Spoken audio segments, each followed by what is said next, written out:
Hey everybody, what is going on? I hope you guys are all doing well and welcome to another tutorial video. In this video, I'm going to be showing you guys how you can delete your Netflix account. So let's get right into it. Now, there is no specific way to delete your Netflix account immediately. What you're going to do is the following. I am on PC. You can follow along on the PC. However, the process is pretty much identical for the mobile version and the TV version, so you can use whatever you want.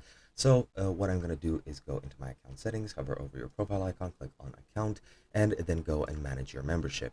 Here, as you can see, I have this red button that says cancel membership. I'm just going to click on that, and the option you want to select is finish cancellation. Just to completely finish it, I'll just select some random reason, click done, and now my membership has been canceled. Now, what's going to happen within 10 months? Once 10 months passes from this date, your Netflix account, and in this case my Netflix account, will be gone, and that's pretty much all there is to it.